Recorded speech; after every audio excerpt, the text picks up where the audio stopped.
and I'm your host, Steve with Dr. Tran, and with me this week is Uber47. What's up? Welcome back, Uber. Thank you. And I think you probably broke the record for the most appearances on the show. Did I? Yes. I'm Batman. No, I'm kidding. Instead of submitting our listeners to listening to me talking solo into a mic and sparing them the painful earache of listening to just me talk. Well, you know, you're the most appearances. You have the most appearances on my podcast. Oh, okay. Yeah. The Secular Barbershop. Yeah. Sorry, I wasn't trying to plug my show. All right. I'll plug it. It's my show. All right. Cool. So, yeah, this is we're pretty much on the last leg of our recordings. Yeah. For our Star Wars Retrospective special. And today is the big one. Yeah. It's part 5 of the 6-part series of the saga. And it's the best one. Yep. For episode 5, Yep. Empire Strikes Back. Yeah. We just finished recording a special audio commentary, and it's probably the quietest fan commentary you'll ever listen to. I did my best, but I was so engaged with the story. It's that good still. Yeah, yeah. I'm not talking through this with nostalgic. Yeah, bias.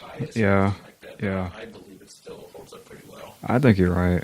And I'm going to try to shatter that biasness by talking about the good aspects with the bad aspects. Sure. You know?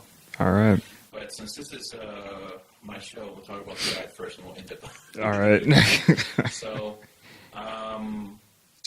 let's see, man. So what time did you stay up late playing Metal Gear? Oh God. Last night, I think, till about midnight. But I started at 11 a.m. Yeah. And I was just on all day. Yeah. And I barely broke 1%. Yeah. Like I was at 5 and I'm still at 6. Wow. Like barely at 6%. And I've done so many missions and It's not going up quick. no, it's not. But that's good for me because You're a completionist. I'm a completionist. Yeah, I'm doing all my side missions first before I get to the main missions, and And you're doing it stealthily too. yeah, and that takes a super long time. But I like that. Super long but intense and engaging. Yeah, Yeah. yeah, big time. Yeah, I hear that. I played Fallout 4. Yeah, And I know I talked about this last week, but man, this time I played from 3:30 in the afternoon all the way till 3 o'clock in the morning. that's good gaming time. That is good gaming time. Did you stand up and walk around? I'm just teasing you. Okay. And shower. Yeah. So, anyways, yeah, I had to kiss a swamp past. So Yeah, oh, yeah, I get that. no one likes that. I get it. I get it as in I understand, not that I... Never mind. So, need I go over the plot overview of Empire Strikes Back? I might as well give it some time. All I'll right. do the Cliff Notes. You want to do it? You want to attempt it?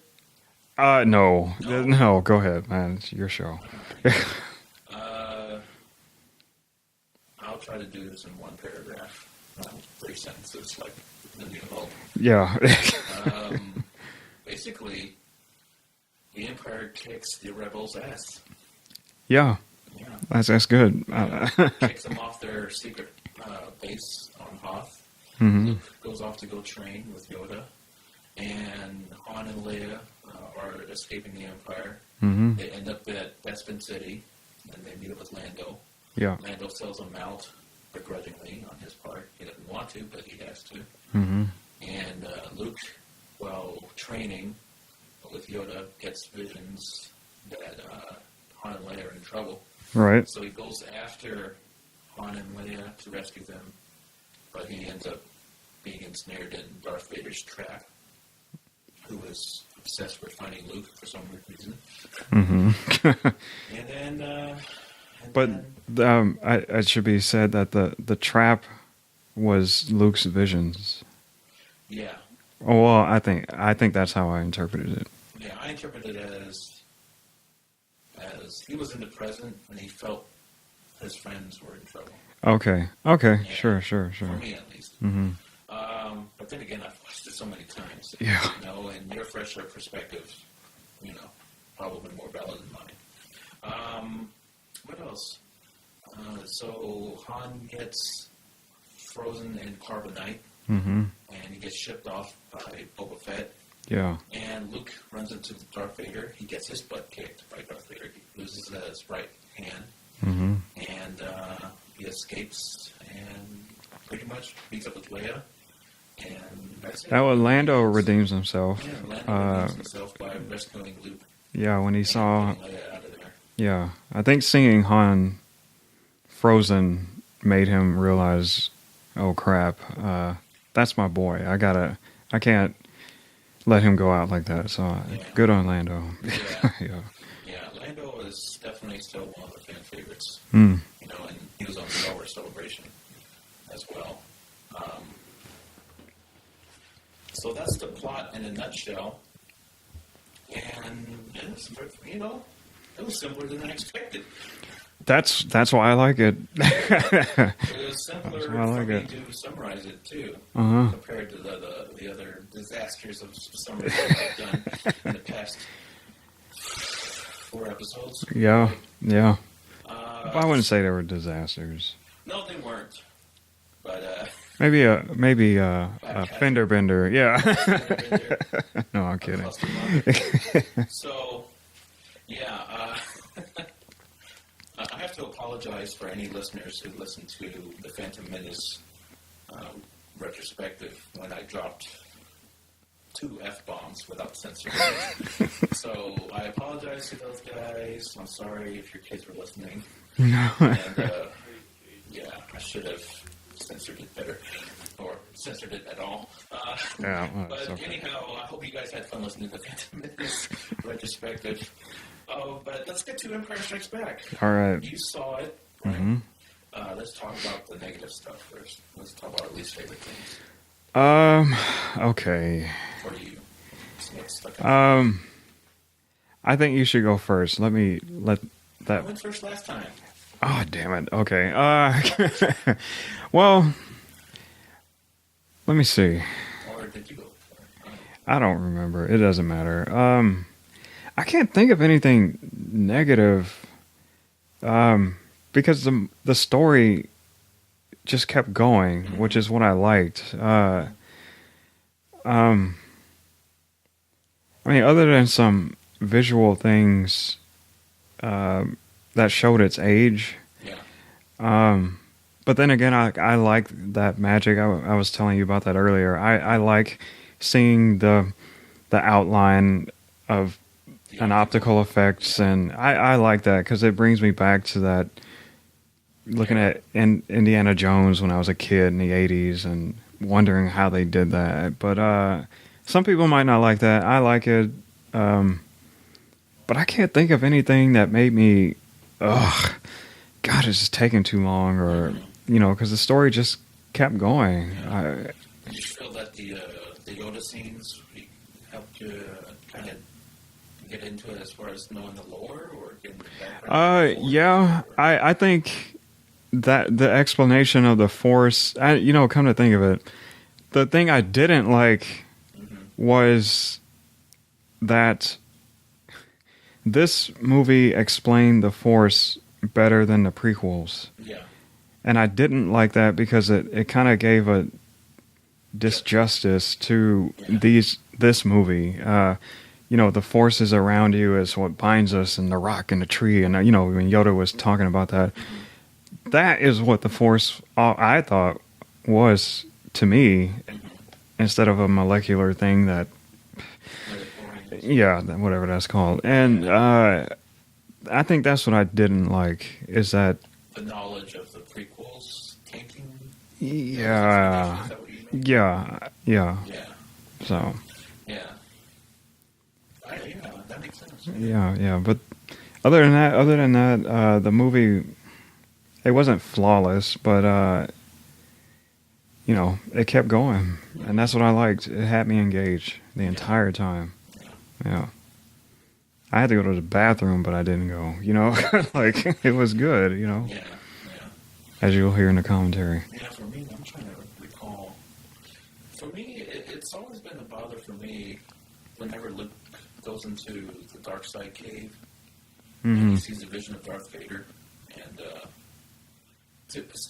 after watching, I still don't quite understand why he was imagining Darth Vader in that, but revealed his face as Darth Vader. Mm-hmm. Is it because he was afraid that he might turn to the dark side? Yeah. But, that's fine. That's for me to lose my sleep over and try to figure out. Yeah. But then that insinuates that he knew who his father was. Somehow. Yeah, something like that. Like on a, I don't want to say intrinsic level, but I don't know. I don't want to say use the force. That sounds cheap, but I guess he used the force and somehow made a connection with him somehow. So let's kind of dig deep in nerd alert.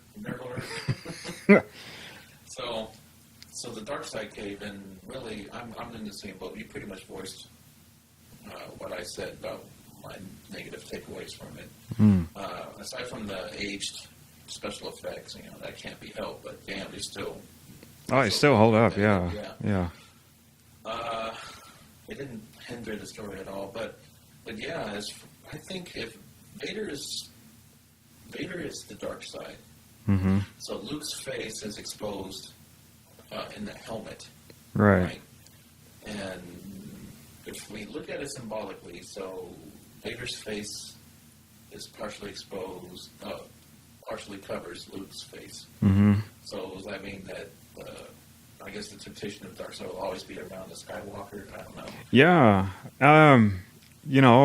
I think you're right, because I don't think I got to point this out in A New Hope, but even Yoda said it in this one.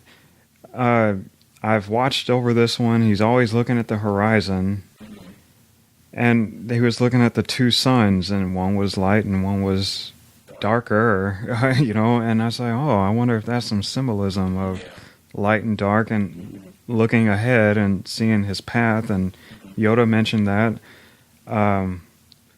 And even, in Return of the Jedi, he had the black glove and the white hand, and, that's kind of, blatant light and dark. And there was a lot of symbolism, symbolic things that I enjoy. I enjoy that. That was cool. Let's go ahead and talk about what we like. Yeah, I'm sorry. I'm beating a dead horse with me. Personally. Yeah. I think Empire was the least tampered with as far as the special editions. The only thing that was extra was a Wampa, full-bodied Wampa. Okay. And that didn't take away anything from the story. Yeah.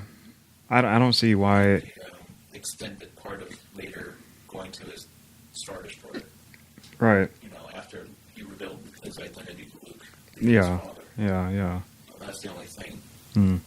Let me go back. I didn't like how disappointed Yoda would get whenever Luke wouldn't do something. It's like you said, you've only been doing it 3 days, give him a break, and it is the Force, that was one thing I didn't like. But anyway, go ahead. Teach. Yeah. Be a little bit more patient. Yeah.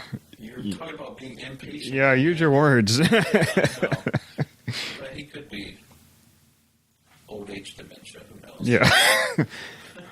Well, one thing I did like, it reminded me of playing Shadows of the Empire back in the day, because that was apparently, if I understand that correctly, Of the Empire was Nintendo 64. Yeah, I think so. And it apparently is what was going on behind the scenes of Empire Strikes Back, if I understood it correctly. And so it was cool to see a Wampa and, trying to trip up the what's it called, the tank with the ship, the AT-AT. Thanks, and seeing those little things like that, hearing the music and the sound effects, and it was kind of nostalgic. Yeah. Brought back some good memories. So and actually that game and the Super NES games were my intro into the Star Wars world. Yeah, So Super Empire Strikes Back. yeah, Super Star Wars. man, great games. And Super Return of the Jedi. Yeah, Yeah. great games. Yeah, for me, man, another thing that I loved about the movie was the cinematography. Mm-hmm. Because if you try to remember the scenes, all the scenes from the first Star Wars movie, how it was lit, Mm-hmm. like everything was kind of like not flat, but everything's kind of a uniform lighting scheme. Mm. So Yeah. But this one, it depended more on natural ambient lighting. Yeah. You notice that in the Millennium Falcon and the New Hope, it was brightly lit. You're right. Yeah, I remember that. Yeah, you can see everyone's faces, you can see all the details. Yeah, that's right. But in this one, it was only lit by the lights inside the cockpit and whatever ambient. Yeah, that's right. Now that you mention it. Yeah. Yeah. And, it's a good observation. yeah. It's just, oh man, they probably hired a different cinematographer or something, but man, hats off to him. He really lit the Empire Strikes Back differently from the other two trilogy stuff. And the play with colors, like you mentioned, the orange and the blue. in the chamber, that was really cool. Yeah. Lots of silhouettes, lots of just little things that showed that what Lucas started from the first movie really evolved, and he learned a lot, and each movie just stepped up the game a little bit more. So that was it still sends chills down my spine when Vader's, all of a sudden you hear his breathing from the freezing chamber when Luke ascends into the chamber, and he says, "The Force is strong with you, young Skywalker, but you are not a Jedi yet." That cadence, yeah. It was just his voice, and you see his silhouette looming over. Yeah. Man, that's just that's my idea of cinematic perfection. Yeah. It's just setting the mood, setting the tone, and man, I was almost mad at myself when we were doing the commentary because I was talking partially through Vader's. Oh. Yeah, I was mad at myself. Like, why did I talk? So, but yeah. One other thing I appreciated is they didn't overdo the acrobatics. No. The prequels did a lot of that. I mean, jumping from 50 stories and landing and not breaking a bone in their body or anything. But, Luke jumping out of the carbonite. Yeah. That was awesome. And, he did it sparingly. Seeing the lightsaber was like seeing Christopher Reeve Superman. It only came out at the end of the movie. They didn't oversaturate it throughout the entire movie. Yeah, and that was, and you didn't need it. I thought. I have a feeling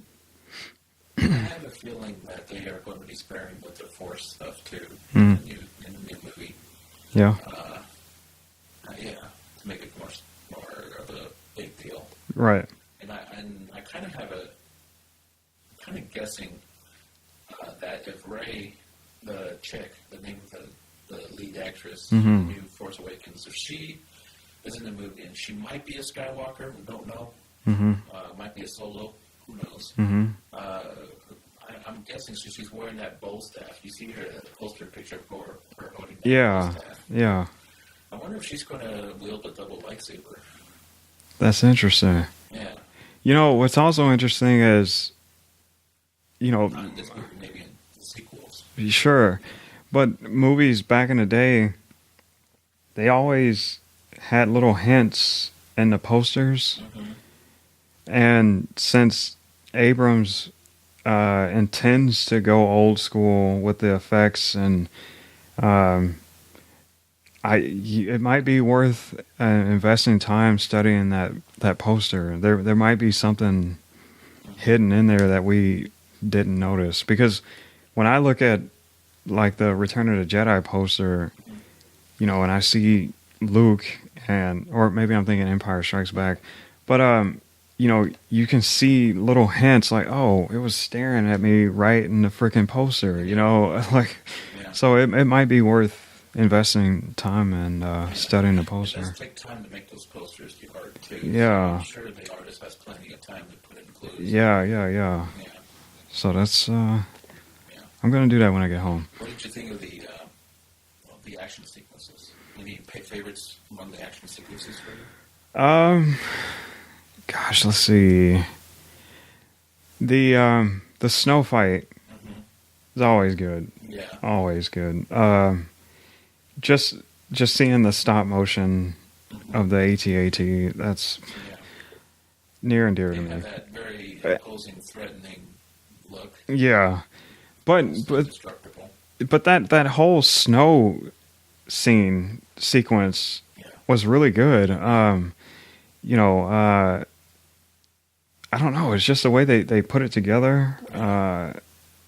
It was all good. I enjoyed the snow part the most. For me, I loved the whole Millennium Falcon being chased by the TIE fighters. Oh yeah. Yeah, and thinking back on the New Hope, and then seeing how static the Millennium Falcon looked, like how still it looked. Yeah. While Han and Luke were firing at the deal, Mm. it looked like, is the Millennium Falcon moving, or is it standing still? Yeah. I know what you mean. Yeah, I wonder if that bothered Lucas. I'm surprised it didn't bother him enough to change it. I mean, if I were to go back and change that, I would probably at least make it look like the Starfield is moving. Right. That's it. I see what you're saying. You sort of doing the gun, but you can still see the Starfield moving. Mm-hmm. That would be a nice, subtle but effective touch. Yeah. You can tell he learned a lot from A New Hope, because whatever he wanted to do in A New Hope, he did it. If not in Empires, he definitely did it in Return of the Jedi. Or maybe Indiana Jones or anything else that came out later. But you can feel his growth as a director, as special effects. You can feel it. Yeah, definitely the chase for the asteroid. That's right. Yeah, the actors did a great job reacting to what they were pretending to see. Yeah. Yeah.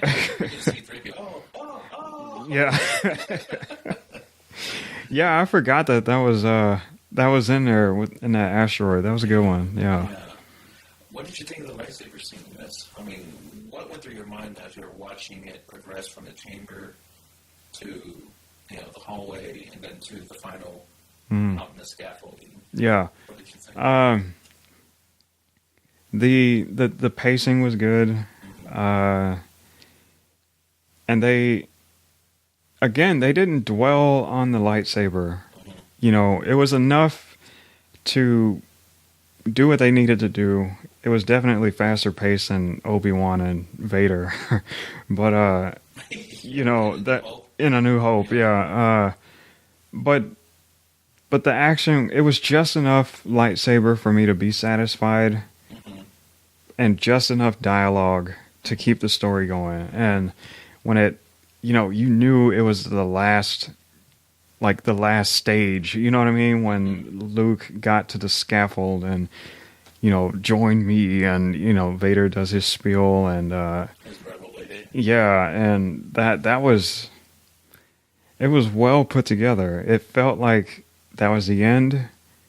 What is Luke going to do? Yeah. And it was symbolic too, that the scaffold is, you need to choose. Yeah. And he said, I'm not going. And he jumped, that was great. That was well put together.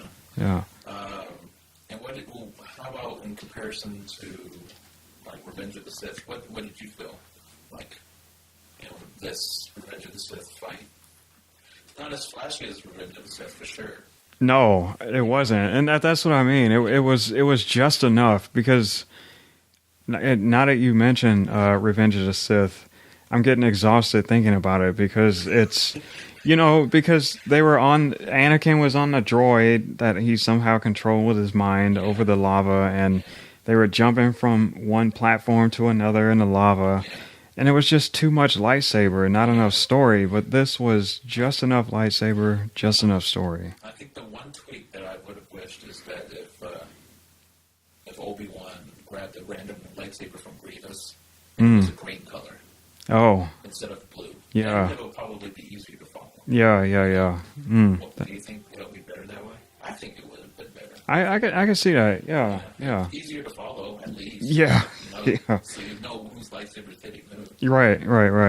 But, okay, we're not talking about the prequels. Yeah, I know. Yeah, but Yeah. to answer your question, it was just enough lightsaber so that the story can fit in and we can move on. And that's what I liked. It was really good. Yeah, for me, it was in 3 stages. The first stage was they looked kind of even matched. Mm-hmm. Luke was doing things to counter Vader, evading Vader's tactics. Mm-hmm. Set the stage, set the tone, and the second stage, when they're in the red hallway, right then and there that Luke is overmatched. Yeah. It's like, that underdog coming from underneath. But Yeah. Luke never had that chance. But, Luke did kind of start regaining his footing on that third part where he accidentally hit a strike on Vader's armor. Mm-hmm. Yeah. But Vader got pissed and Yeah. that sound, Yeah. that release of air. Yeah. And man, that's like the James Earl Jones, man. He did it again. He's such a commanding presence throughout, the whole movie. Mm-hmm. He's such a menace. Yeah. So. And I liked, it was a little thing, but when Vader makes his appearance in A New Hope, you can see the paintbrush strokes on his helmet, and on Empire, it was definitely polished, and they actually, it looked great. They actually tried. I didn't pay attention to that. Oh God, I couldn't. I almost couldn't stand it, but You could actually almost see through the glass. Yeah. Yeah, It was all pitch black. So. Yeah, but it was just a little thing that I noticed. Yeah. So, I have nothing to add as far as the positives. I mean, it's considered one of the top 3 sequels of all time in movie history. People actually, you'll be surprised. What was another one that people put up there? Godfather Part 2. Oh God. But you and I mean, for me and you, I'm in agreement with you. I like Part 1 more than I like Part 2. Yeah. Because it was about family. Yeah. And that's what I like. And it's a little tangent, but what did you think when Sonny found out that, his younger sister's husband was beating on her? Yeah. You were mad. Yeah. Sonny, Yeah. You wanted Sonny Of course. I was happy when Sonny, beat the guy up in the middle of the street. Yeah. Oh man, that was a great scene, and in front of everybody, and oh man, threw him in the trash and all that. It was great. Yeah. So, anyways. Yeah. Sorry. But hey, that's a classic movie. Oh yeah. We're talking about classic movies. That's right. Yeah. Came out around the same time, right? Yeah. No, it actually came out in 72. Oh. So I Okay. might get a little hot sign here to read this factoids. Oh, no problem. So,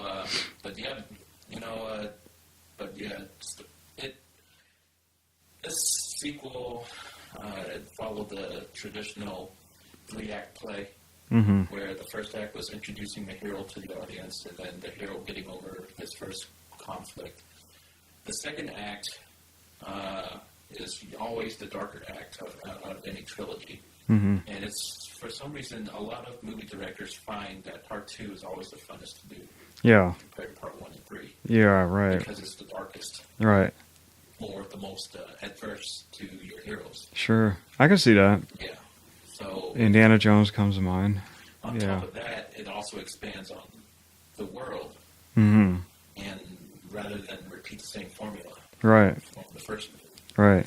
And I'm trying to remember sequels that pretty much that weren't as good as the first one? I can't think of one. Well, I mean, Godfather Part 2 followed that formula really well. I mean, it did add more adversity. It expanded on the family. And all Yeah. that stuff. So, and majority of moviegoers like Part 2, but for me and you, I still like Part 1. Yeah. I think maybe that's why Terminator 2 was so good. Yeah. But everything after that went downhill, in my opinion. But that's just my opinion. Terminator 2 did a really good job of that, for sure. Yeah, definitely. Aliens was a good sequel. That was a good one. That was Very good. Sequel. Toy Story 2 was another great sequel. Yeah. Bill and Ted 2, not so much. Really? No. I mean, they did go, not about the time, but about the afterlife stuff, huh? Yeah, well, yeah, that's where you're going with expanding the. And some people actually like the sequel. well, yeah, I love it because I just love Bill and Ted. You know. The bunny scene. Yeah. But I mean, Bill and Ted is always dear to me. But compared to the first one, Yeah, the first one was yeah, 69. yeah, Back to the Future 2 is a good one. Yeah, perfect. Yeah. So yeah, I can see that. I can definitely see that. Yeah. But there's one more thing I wanted to say that I Jaws like. 2. I've never seen Jaws. I have. I'm sorry. I was embarrassed to say No, that. it's okay. Not very many people have. Okay. Except for the folks who lived in that time. Yeah. Oh, okay. Yeah. I can see that. I did appreciate that the love story between Han and Leia, Thank you for or pointing that Leia, out. wasn't shoved down our throats. Yeah. It wasn't that obligatory. Okay, well, I guess she has to fall in love with somebody, and I did appreciate that. And she, even though she was the typical Rom-com. princess, well, no, not well, yeah, the rom-com, you know, girl hates boy type of thing, but she even though she was a princess, which ultimately was, or even though as a woman she was ultimately to be acquired, she still wielded a gun, and she still held her own. You know, that's something I did appreciate as a guy. I appreciated not being owed the woman. You know what I mean? It was cool to see her hold her own. I And had to pull her away from the command console while, at the rebel base, knowing that Darth Vader's yeah, in the same base. yeah, It's like, we gotta go. yeah. And she's like, "No, I'm not ready." Yeah, I like that. I thought that was cool. Yeah, You you know. had to pry her away from the command console. Yeah. And, and what else? Which kind of alluded to her being seduced, maybe, by the dark side, you know, because she is a Skywalker, you know, so. Yeah, that's another question to be answered. Yeah. Force Awakens, whether she ever did pursue it or not. Yeah. From what I've seen, it looks like she didn't. Mm-hmm. But she knows about it. Right. Right. So, yeah, I don't think she did. How Conjecturally. does she, like, I haven't seen her since Return of the Jedi. How? She did cameos. She did a cameo on the first Austin Powers movie. Did she? Yeah, She was a counselor. She was a counselor. Well, she looks good then. Okay. Because I know she had to get sober, and she went through all that, and I hope she's okay. I hope everything worked out. So. Yeah, she's fine now. Oh, okay, Yeah. good. That's where I was going. You know, is she okay? So that's And good. she's done some voice work for Robot Chicken Star Wars specials. Yeah, I remember that. Yeah. Did you ever, what was it, Boba Fett's like has a superiority complex? And I don't think I saw that he one. pretends he grabs, what was it, he grabs, he has Darth Vader's red saber and he has Luke's blue saber. He says, what happens if you combine a red saber and blue saber? And he starts killing Ewoks left and right. Oh, man. With his lightsaber. Yeah. I need to see that again. Yeah. That's funny. Yeah. But, I really really like how organic and conflicting the whole romance was. Yeah. You know, And then when she finally, she gave in. Yeah, it was like, Han was like, girl, you want me. But they played with it. I like that. I liked it. The freezing scene, too. You like that when she says, I love you, F it, I love you. Yeah. And he's like, I know. Yeah. He went out like a boss. Yeah. Lucas is so mad that Harrison Ford said that. I know. Mm-hmm. I didn't know that. Because he had a totally different line for that. No way. Lucas was like, the original line was like, I know you can be strong, Leia, and I love you too. Something of that thing. Yeah. But, and Harrison Ford and Irvin Kershner, the director, were trying to make it work. It couldn't really quite, get it feel right. Right. So, and then Irvin Kershner, the director, says, just say whatever comes to your mind and we'll go with we'll see how it goes. Sure. And she says, I love you. And he says, I know. Yeah. Oh, man. And Kershner, that's perfect. And I'm sure he fought with Lucas to keep that in the movie. Yeah. Dang. Yeah. There's a funny scene, and you missed this part, where they're still at the base trying to escape there in the Millennium Falcon. Mm-hmm. And Han's trying to get the darn thing to work. Yeah. And then Steve starts shooting out of on Chewbacca. Yeah. And then Leia's looking at this, looking at that, and she goes up to Han with a help guy, went out and pushed. Yeah, I remember that line. Yeah. Han looks at her like, am I? Yeah. Well, he's stretching out. Yeah. Yeah, I remember that. Yeah, that was a good one. So anyhow, but yeah, I mean, we could go on forever, but we got to go and talk about the fun facts of Empire Strikes Back. All right, let's do it. Right? So here are the 7 facts that I pulled from the great IMDb, and it was not an easy task to pick the most interesting ones. And I also picked the ones that are not very political either. Okay. Political as far as like union disputes with okay. boring minutiae. Yeah. Bank loans, all that stuff. Yeah. So I picked the ones that dealt directly with the production of the movie. So 7 facts, because we have 7 movies. Right on. Soon to be 7. So Empire Strikes Back fun facts. Fact number 1, Mark Hamill had to bang his head 16 times on the ceiling of Yoda's hut before Irvin Kershner was satisfied. Oh, God. I love those. Poor Luke. Yeah. Mark. Yeah. 16. And Mark Hamill said that he felt very alone shooting this movie. Because it was just him on that set for 6 weeks with, Frank Oz, the puppeteer. Wow. Yeah. Man. And the set was raised, I believe, 6 feet above ground, so that it could 4 or 6 feet above the ground, and then it was just Frank Oz directing, using the puppetry, Right. for Mark Hamill to react to. Right. So yeah. Man. Alone. Poor guy. Pretty much, mostly it was just him because he's not required in the other scenes. Fact number 2, in order to avoid sharing creative rights, George Lucas decided to avoid using a major studio to finance his film. Instead, he bankrolled $33 million of the production money himself, using a combination of profits from Star Wars A New Hope and the bank loan.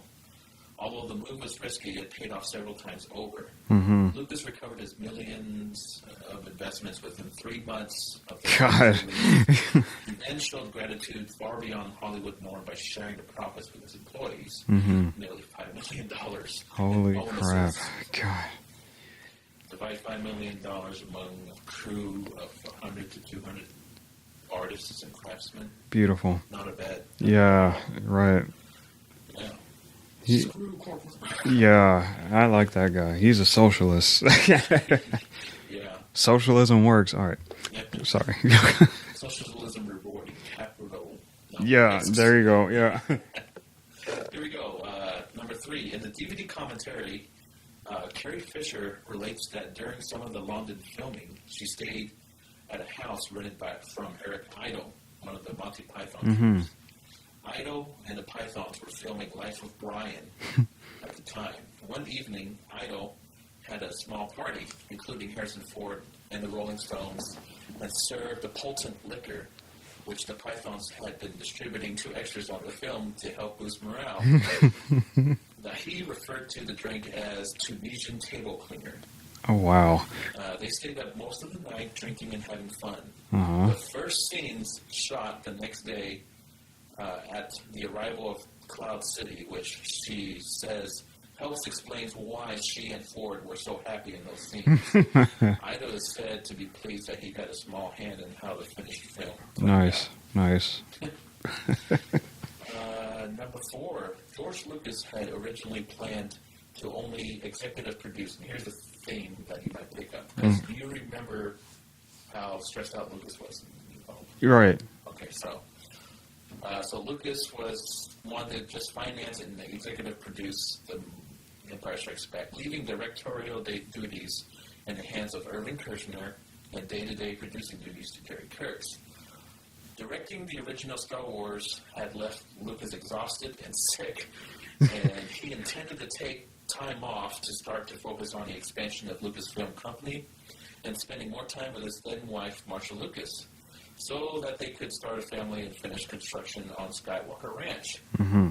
However, when production on this film ran over budget and behind schedule, Lucas had to step in and take a more hands-on role, going on location to oversee filming and even directing portions of the film. Uh-huh. A disastrous rough cut of the film proved incoherent during screenings, and facing the possibility of financial ruin, Lucas then re-edited the film himself with even worse results. Oh, man. Extensive reshoots and further post-production effects work put enormous strain on his health, his marriage, and his relationships with Kershner and Kurtz. Though the film proved an enormous critical and commercial success, Lucas would never work with Kurtz again, and his marriage dissolved a couple years later. Dang. That sucks, man. Yeah. And I think there's a documentary that goes in depth about the whole entire filming of the original trilogy. Yeah. Yeah. Oh, I'm sorry, 5, man.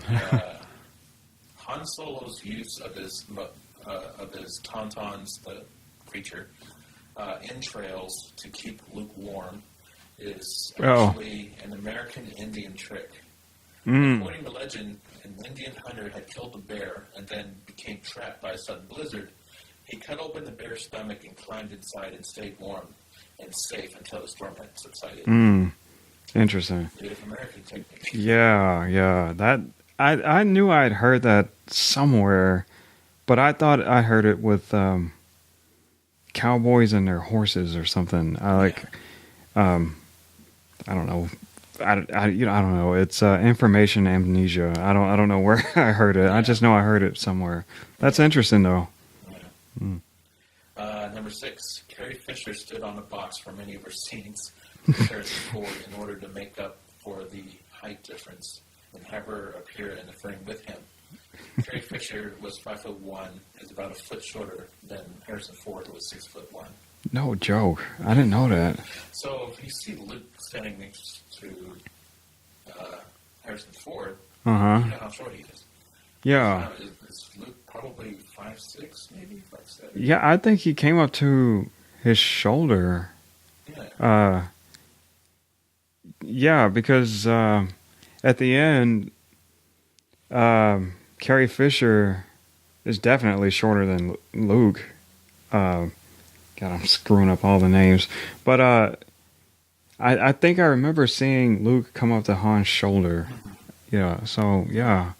6'1", jeez, I didn't know that. Yeah. He's MP Goose height. Yeah. No. All right, last fact. Security surrounding this movie was so intense that George Lucas had regular reports about leaks from actors. George Lucas was so determined that the ending be kept secret that he had David Prowse, the physical Darth Vader, say Obi-Wan killed your father, and dubbed it later to be I am your father. In fact, only 5 people eventually knew about the ending before the film's release. George Lucas came up with the idea in his second draft after the death of Lee Brackett.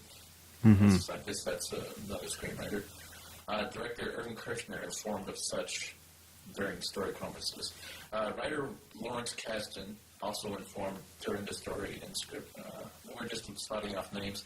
Mark Hamill was another who was the fourth to know, and James Earl Jones. Mm-hmm.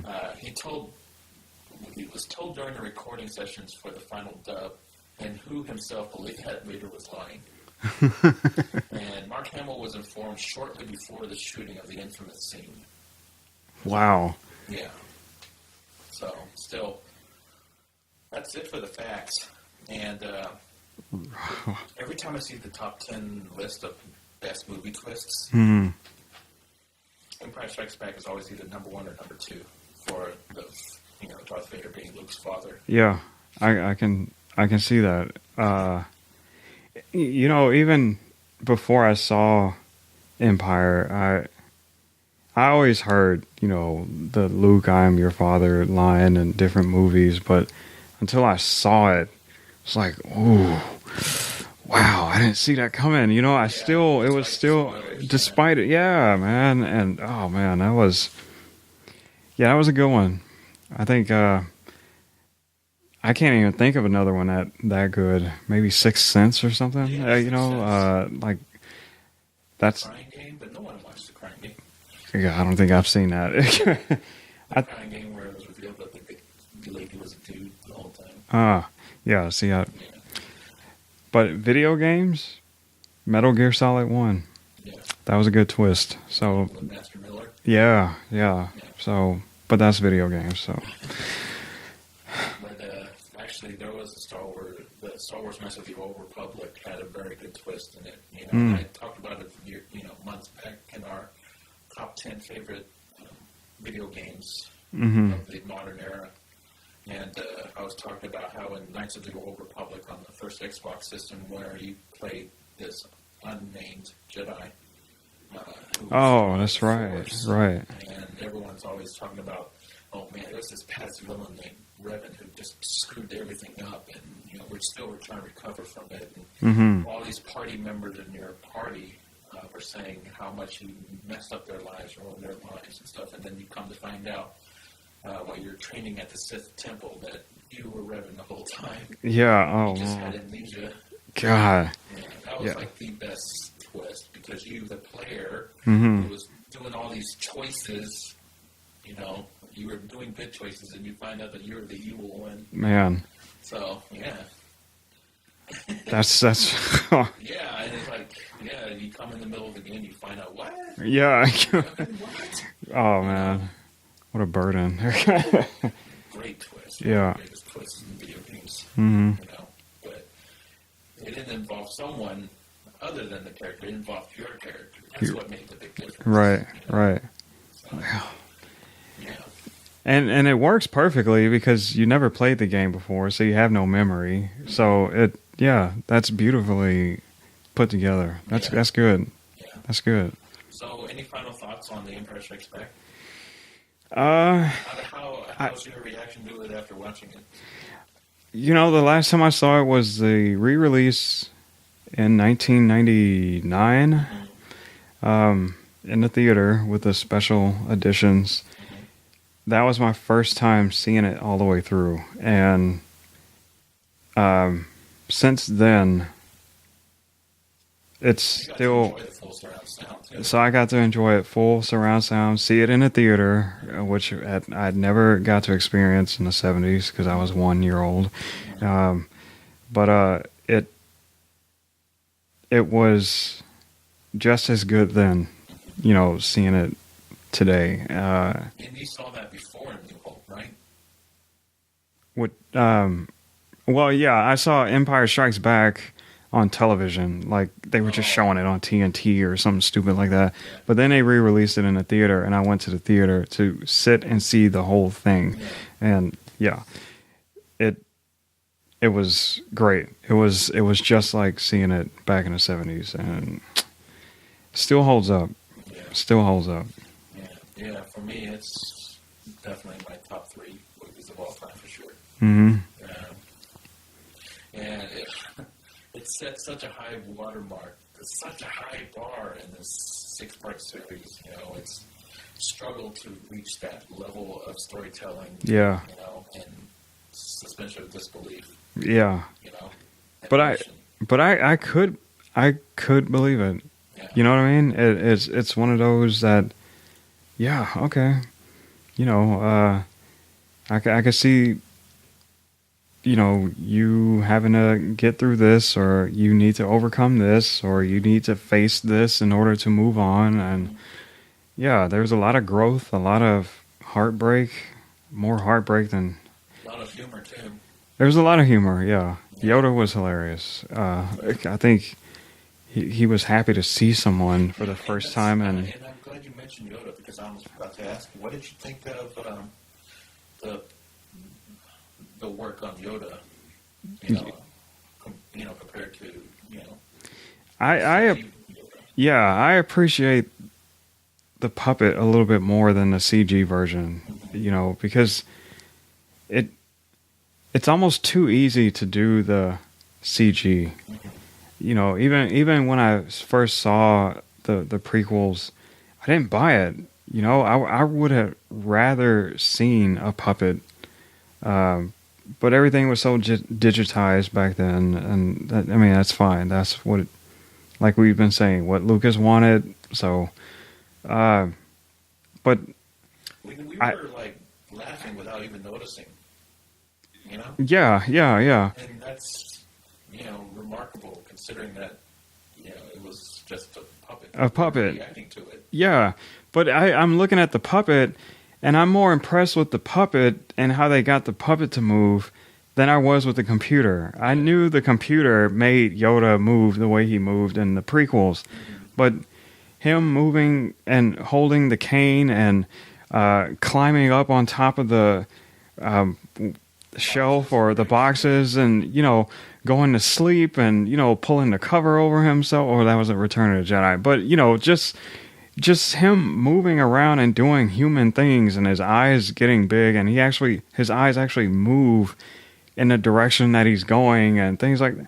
Man, that's impressive. You know, anyone can, well, not anyone, but anyone can push a couple of buttons on a computer and make that happen. But he was really alive in that movie. That was... Yeah, and it's very impressive how Frank Oz made his mouth move a certain way. Yeah, when he go, yeah, you know, and bite his lips. And yeah, and his ears are reacting. Yeah. It's just, that's a puppet master, you know? Yeah. You know, that's a master. You know, Frank Oz is the master of his craft by then, and that was like he's not at his peak, but he's just a master. Yeah. So, and I liked how Yoda's eyes would get real wide, like, oh, what is this? And, you know, going through his rations, and he actually had emotion. It was really good. I think I wonder if Frank Oz, because there's some hybrid CGI where a puppeteer can manipulate, you know, the character's face on the computer screen like a puppet. Oh yeah. So if that's the case, then that does help relate to the character. And it's still really good CGI, sure, considering if Frank Oz is behind it. Yeah. But if he was just doing the voice, then I could kind of sense a frustration on his part to have some kind of manipulation. Yeah. You know, but anyhow. Yeah. But yeah, we could keep going on. And yeah, on. Man. Yeah. We got one more movie left on our stop to Road to Force Awakens. One more. And let's do it. Yeah, let's do this. So hopefully next week you guys will tune in for Return of the Jedi, and I hope you all enjoyed our look back on The Empire Strikes Back. Thanks for having me. And see you next time. Later.